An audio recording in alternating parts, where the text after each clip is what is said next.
As the Republican primary race moves to the Rust Belt, Donald Trump is riding a wave of support among blue-collar voters. That could be crucial to winning states like Michigan and Pennsylvania. And if the thought of a billionaire businessman being popular with the lunch pail crowd might not sound like it makes sense, an article in today's Wall Street Journal points out that Mr. Trump is hitting all the right notes with blue-collar workers. It says, for now, Mr. Trump leads the GOP race in convention delegates and states won, largely built on a cadre of supporters, mostly white and without college degrees, who are angry about economic stagnation and are drawn to his aggressive immigration proposals, among other stances. Some demographers and political analysts say Mr. Trump, if he wins the nomination, may boost voting rates among white working-class residents in states where their turnout was low in 2008 and 2012. Let's bring in our panel. Betsy Woodruff is political reporter for the Daily Beast. Elizabeth Harrington, a reporter with the Washington Free Beacon. Thank you both for being here. Elizabeth, let's start with you. So Donald Trump says he's bringing out all kinds of new voters into Republican primaries and Republican politics. Does that hold the potential for putting him in the White House? Well, I think it does. There's a lot of people out there who feel abandoned by both parties. And I think what Trump is able to do thus far, he's shown that he's attractive to white working class voters, where there's a lot of potential there, because in 2012 there were 2 million fewer whites that voted than in 2008. And I think he's going to do well in Michigan tomorrow because he has this blue-collar appeal. But if he ends up being the nominee, he could also bank on this blue-collar appeal and put states on the map that have not been in play for Republicans in decades. You would see Pennsylvania potentially being in play, Wisconsin, Michigan, these states that Republicans have not won in so long, and for whatever reason, Trump talks like blue-collar voters. They like his message on trade and other issues, and there's a lot of potential for him there. You bring something up. Here's what he said about trade at the Fox News debate on Thursday night of last week. Listen to this. Both at the border, by the way, where they're killing us, both at the border and with trade. Every country we lose money with. As far as I'm concerned, we've got to reduce, we have to redo our trade deals 100%. I have the greatest business people in the world lined up to do it. We will make great trade deals. And when you say that, Betsy, it holds a lot of appeal for people who are worried about where their next job is coming from.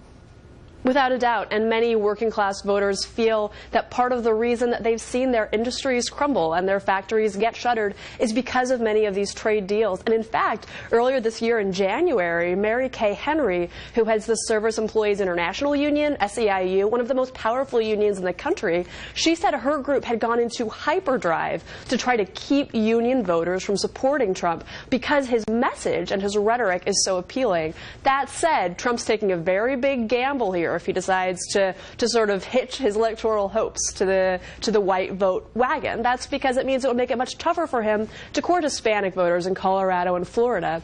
And public policy polling, a left-leaning polling firm, found that only 77% of those who voted for Romney in 2012 would be willing to commit to vote for Trump. So he's using an entirely different playbook here. It's a big risk. There aren't guarantees that it'll work, but seems like for him he thinks it's worth a shot. Well, if you listen to him, he does very well among virtually every voting group that's out there. Listen to what he had to say after winning the Nevada caucuses.